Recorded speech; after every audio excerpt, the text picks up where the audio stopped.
Hi, Misha here, and last time we looked at Russian heavy tanks of World War II and after, and now let's kind of change gears a bit and look at Russian armored cars, specifically light armored cars before World War II and after. And this will be a subject, at least cars, something I know jack all about, so this should be really fun. But anyway, we have a few here. We have the FAI, the FAI. We have the BA-20. And we have the BA-64. And these are all from GAZ, the Gorky factory. So there will be some kind of design lineage here. So, with no further ado. And yes, these things are tiny. They are 1/72 scale, which is what I do collect. And they are die-cast from Eagle Moss Fabry. And you can find 143 and 148 scale armored cars, but yeah, trying to find them in 172 is quite a challenge, but kind of fun. And they're pretty neat. They're mostly all metal, pretty heavy, even though they're small. They have rolling wheels with rubber tires. And at least some of them have rotating turrets. This one might be a little too small to rotate. They even have a spare tire. Anyway, the FAI, the FAI, was really the first successful armored car in the light category to go into production in Russia. You know, not a 4x4, but a four-wheeled vehicle. In World War I and right after, Russia would get foreign designs, but as part of military rearmament and restructuring in the late 20s, the Bolsheviks were looking for license. And of all places, considering Henry Ford's attitudes, they went with the Ford Company. In May of 1929, they signed a license to produce, under contract in Russia, variants of the Ford Model A. And they would first make the Ford A and Ford AA using original plans and even original parts. And work would begin at what we know as the Gorky factory, GAZ. And when they would switch over to the metric system, these would become the GAZ A, GAZ AA, and GAZ AAA. And these would all be civilian vehicles, although civilian more like government more than made for people, like individual customers, because again, Soviet Union. Anyway, they were Model A's. The earliest efforts to make an armored car were in 1930 and 1931, and these resulted in the D8 and the D12 with a fixed, although you could remount it and had a little bit of traverse, machine gun. But very few D8s and not that many D12s were built. It really wasn't very successful at all. In late 1931, 1932, the powers that be in Russia said they wanted a new armored vehicle, and they wanted to be able to have 360-degree fire arc, hence a turret of some type. And the D8, the D12 really had no off-road abilities at all. They wanted something that could at least theoretically have cross-country ability, and something that could have some armor, yada yada, better endurance. This is where we get the FAI here. Gorky would start with the GAZ A chassis and build a new hull on it. And these would first go into production in 1933 and actually only be built for a couple of years. They were already done by 1935, 1936. And this is actually a model of the FAI-M, the FAI-M. We'll talk about that in just a minute, the differences. But it was basically a militarized Ford Model A. It would have between 4 and 6 millimeters of armor, so not much at all. Really only good against small caliber rounds, 9mm, 30 caliber maybe at most. It had basically no armor on the bottom or top to speak of. It did have a turret here with the Dityev DT Model 1929 machine gun, and it would carry between 1,300 and 1,500 rounds. Actually, it's kind of an odd number because of the pancake drums they use, but you get the idea. And it typically had a crew of 2, a driver and a commander gunner, although if they were real chummy, you could get 3 in here and have an individual commander, but typically just 2 because the interior was pretty darn cramped. 4-cylinder engine, initially about 40 horsepower, 45 on a good day. Top speed of about 80 kilometers, 50 miles per hour. Had a 40-liter gasoline tank. It was basically used for transporting staff and some light reconnaissance, but it really just didn't have much. It theoretically had some off-road capability, but it was better than the D8, but not by a whole lot. It really had to go on smooth, even, solid ground. It had a pretty narrow wheelbase here. Very narrow tires. And it weighed just under 2 tons. Excuse me, 2 tons. It weighed just under a ton. About 1.8 tons there. But, so it wasn't very heavy, depending on the variant. Squeaky. I never said the wheels didn't squeak. But, the original version was about 12 feet long.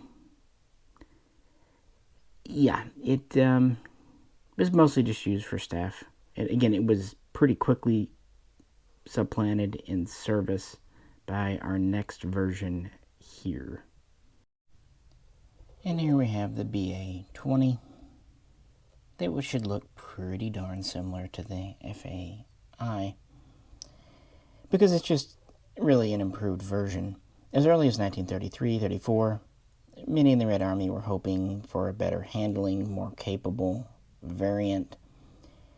And work was kind of underway at Gorky, but then in 1935 they announced they were discontinuing the civilian GAZ A, and they were replacing it with the new GAZ M1 chassis, and so they basically had to scramble to make a version of a military armored car to work with it. And that was in 1935. Throughout the year they worked on it. By the end of the year they had some prototypes ready. They tested them at the factory in January 1936, and then that June they sent them to the Army for field trials and testing. And generally speaking, they liked them better.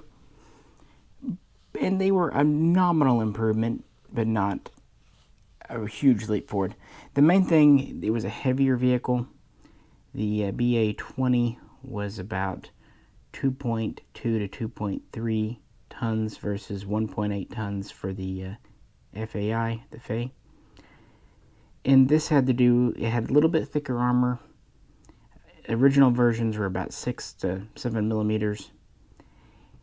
And it originally had the same turret with the same Dityev machine gun, but later they would upgrade the machine gun to a more modernized version for what it's worth, still 7.62.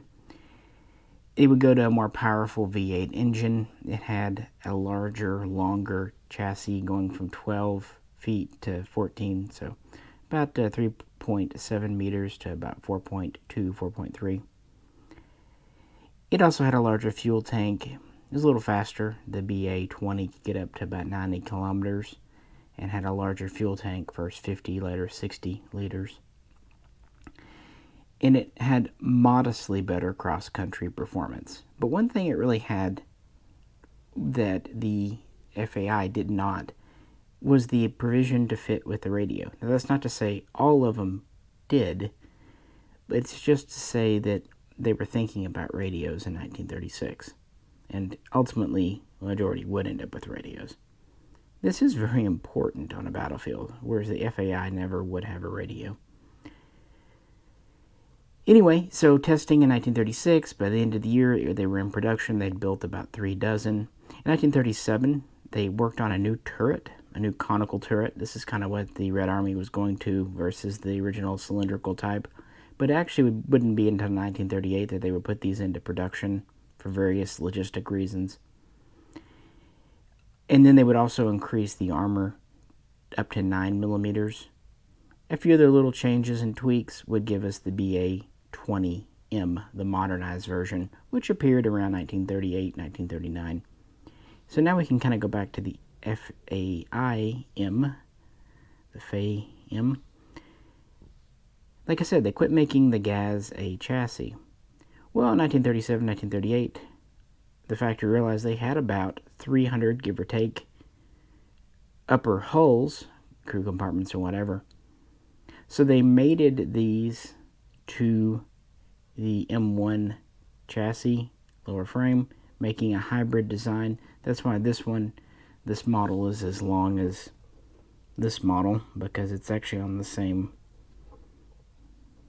base, which actually makes a lot of sense from a model making point of view as well. But the cab and everything stayed the same.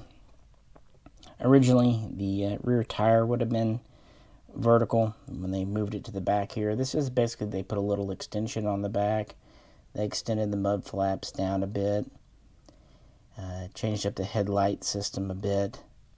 But the main thing was it was a little stronger. It had the new, stronger engine, more powerful engine. It had the upgraded 60-liter fuel tank. It could get up to about 90 kilometers. A little faster, a little better range, a little more durable design. Still the cramped crew compartment. The BA-20 had a little more room inside. And it would keep the original cylindrical turret as far as I know. I don't think the conical ever went on the FAI-M, but I could be wrong. Probably am. So they would do about 250 of these. And so they would kind of be in service together in the late 30s. And there were some interesting features. For one, these were not riveted. They were welded hulls. For another, they had bullet-resistant tires. Originally, they would use cork. Later, they would use kind of a foam rubber. Either way, they would fill the tires with something to keep them from deflating if shot. But, yeah, they never really got any more armament besides the one Dicta machine gun there. Again, typically a crew of 2, could have 3. And there would be a few variants, different little changes and things, but that gives you the base idea. So they would build these concurrently, the M and the M. The FAI was used, at least some were sent to Spain for the Civil War in late 1936. The BA-20 was not in service yet. In fact, it did not even appear in the Red Army until 1937. And these were both used by the border guards, kind of their main vehicle in the 1930s. They were also used by some reconnaissance companies, headquarters, staffs. You can probably kind of guess. The first time they really saw combat, especially the BA-20, was in Asia, in Mongolia, in 1939, during that border dust-up between Russia and Japan, the Kokengul River battles. There was a couple of them there in June, July. But starting in May of that year, they would fight there, and they would work alongside and support the BT-7 tanks, one of the newer tanks, and they actually did pretty darn well, all things considered. They had a major offensive action in August 23rd, I believe, of 1939, where they successfully destroyed a Japanese ammunition and fuel depot. They also routed a Japanese cavalry squadron, and they even shot down a couple of Japanese planes. Again, mostly the BT-7s, but the BA-20 helped, and there were a few old FAIMs probably. Moving on from there, they would be used during the invasion of Poland in September, and they would be sent to Finland in November. but not too many FAIs because they just didn't have enough roads. The few of them that they did send did really piss poor. They sent more of the BA-20s. They had nearly 90 there in November, and they were reinforced with a couple of dozen more in December, so over 100. And then a little over 70 would be sent in the winter of 1940 to reinforce losses. Russia would, at least Russian records, show that they lost 31 there. But most of them were just abandoned because they got stuck. 28 or so, only 3 or 4 were actually outright destroyed in action. And of those, the Finns would capture and reissue them, around 15 or 20, and they would call it the baby. Well, okay, the BABB, the BAB, I don't know, it's weird. So the Finns would actually repurpose some of these. The FAIM was pretty much on its way out in 1941 with Barbarossa, but a few were kicking around. In fact, as late as September of 1942, Red Army records would show at least a dozen in inventory, kind of zooming around the countryside. But that was, they were kind of whittling them down. How many were actually built? No one seems to really know. Rough estimates originally around 400, and of those, maybe 250 were converted to the M standard. They wouldn't make all new ones, they were just kind of combining what they had. We don't really know, but, a few hundred at most. The BA-20 was a larger production number. They would build over 2,050, and production would pretty much be halted in 1941, right before or right after Operation Barbarossa. The records are a little fuzzy. But either way, they would still be in widespread use that summer. They would, of course, suffer heavy losses. I mean, for the love of God, Russia lost over 23,000 armored vehicles that summer and early fall, so many of these were lost. They still had several hundred. Before Barbarossa, they had over 1,400 in inventory still. They were well under 1,000 by that fall, but still had several. And they were still zooming around in the 1942-1943 time period, not officially being retired until 1945. A lot of them were around Kiev, the western districts, that kind of area. But just little armored staff cars kind of used as scout cars and what have you. But they were based on a civilian design, and that really limited them. They never could carry much armor. They couldn't take a lot of fire, and they couldn't carry extra people. They couldn't carry heavy armament. And that's where we get our third and final little vehicle today. The BA-64. This was really the only four-wheeled vehicle developed and put into production, at least mass production, in Soviet Russia during World War II. It was the most mass-produced and probably one could say the most important. And it's actually a very interesting story. They really wanted a better vehicle in the late 30s. In fact, they had some ideas and competitions in around 1940 before the war. Again, better cross-country, better armor, the usual stuff. But these didn't go anywhere. They didn't come up with anything. 1941, of course, Operation Barbarossa.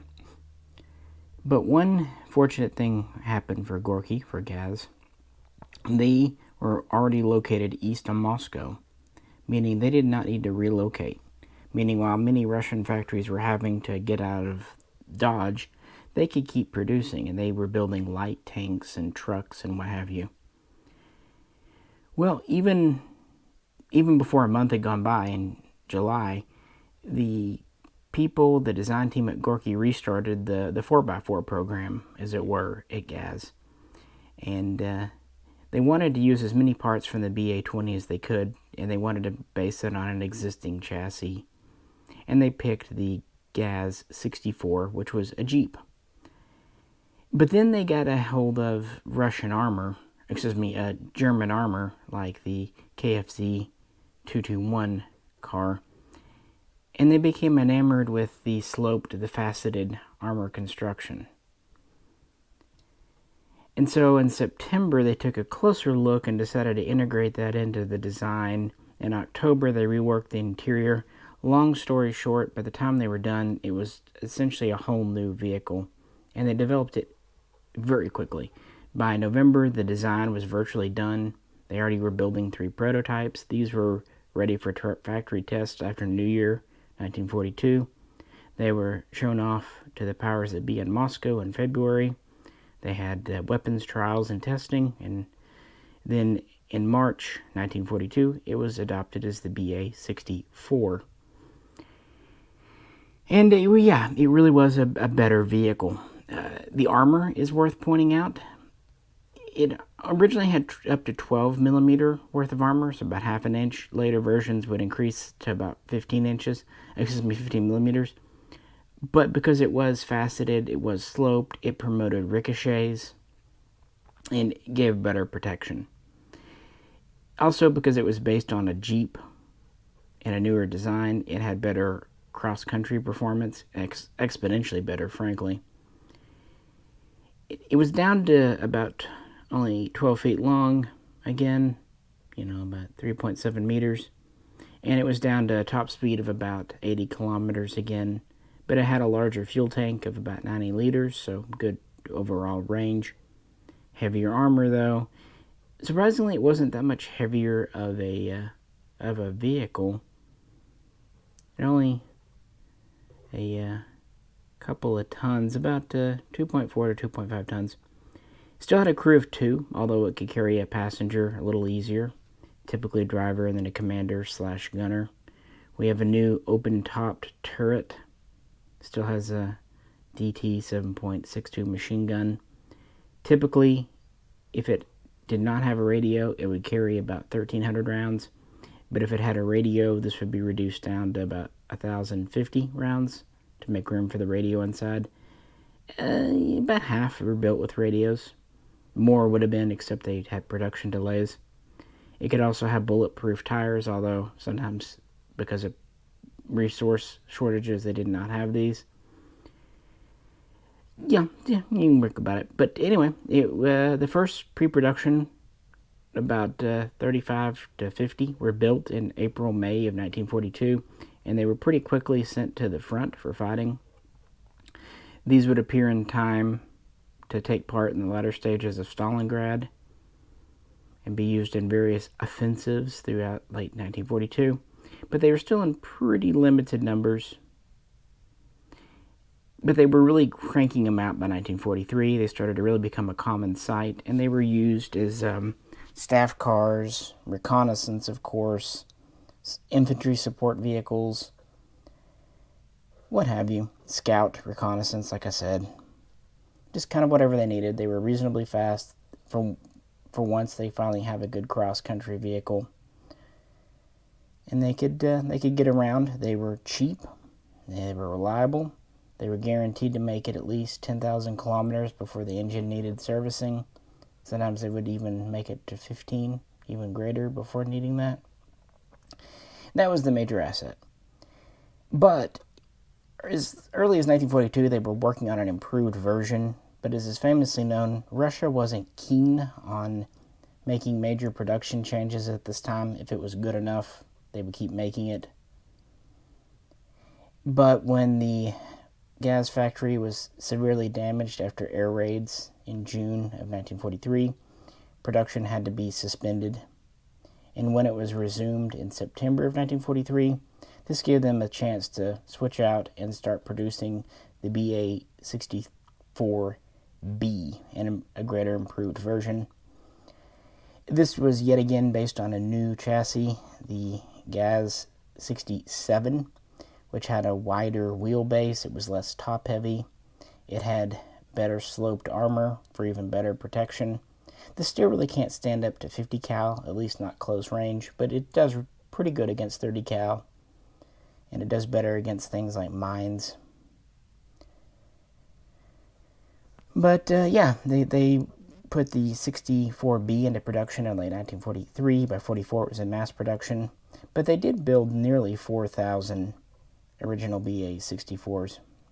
By 1944, these were being used all across Europe. They were used to go into Austria, Hungary, of course, the Battle of Berlin. They were even given to the Polish and the Czech militaries fighting in exile. They were used in Prague in 1945. They were kind of all over the place. And they were cranking these out in huge numbers until the war ended. But then Russia's desires changed. So production in the later half of 45 was quite low. And then in 1946, they would essentially use up their existing parts to build about 50 or 60 more, wrapping things up that summer. But they had turned out over 9,100 of these. And even though production was over, they would stay in Soviet Red Army service until the early 50s, at which time they were put into depots, and GAZ would continue to make replacement parts, support parts. And they were given to many allies, for example, Bulgaria, Albania, Hungary, and most notably China and North Korea. And this is how the BA-64B would appear in the Korean War, where it was nicknamed Bobe. And so even though Russia would take it out of service, other nations would continue to deploy these, and they would give them away as war aid and whatnot. In fact, Vietnam would even get some in the 1960s. That would be among the last ones that Russia would really give out. And by the 70s, most militaries had retired it. Albania actually hung on to theirs into the 80s, and North Korea hung on to some into the 21st century, and for all we know, could still be driving some around to this day. Again, it was a very simple, durable little vehicle. Again, just a machine gun turret, faceted armor. Again, still kind of based on that. But it did have one more little contribution, and we're going to revisit something that we've already looked at in a previous video. Here we have the BTR-40 again, another GAZ design, open-top troop transport. This was adopted in the 50s and used. Like I said, I've covered it in previous videos. But it actually has a direct connection to the BA-64. In 1943, GAZ had a prototype design they called the BA-64E, which was taking this and turning it into a troop transport, an APC. It carried a crew of 2 and up to 6 passengers, doing away with the turret. At the time, Russia didn't really see a utility in this, so it was never purchased, it was never ordered. But it did lead GAZ to directly make the BTR-40 and kind of Russia's interest in APCs post-World War II. Of course, we would go to the BTR-40, then the BTR-152, and eventually the BTR-60. So, kind of the direct connection to the APCs, and something I just thought was kind of neat. Again, cars, not really my thing, but these are pretty neat little models. They're very heavy because they're pretty much all metal. Again, this one's the original 12-foot length. These are the elongated 14. Yeah, just staff cars, light reconnaissance, messengers, sometimes infantry support. They really didn't approve the 64 for directly attacking German armor. It wasn't considered competent enough to do that, especially with the 7.62 machine gun. They did try putting a 12.7. I think they even looked at doing a 14.5 mil on it at one time, but it just couldn't handle the extra weight or carry enough ammo. Interestingly, in the field, some soldiers did replace the DT with a PTR-S41 anti-tank gun, and others actually cut the top off, essentially took the turret off and made this into an open-top Jeep. So, a lot of interesting field modifications. The BA-20 and the FAI were only limited use out of Russia, but again, the 64 was used by a lot of nations for several decades, and did leave to the BTR-40. So anyway, let me know what you think. Kind of an interesting history of these secondary vehicles. Anywho, I greatly appreciate you tuning in. If you could, please like, share, subscribe. This is Misha, and I'll catch you very soon next time.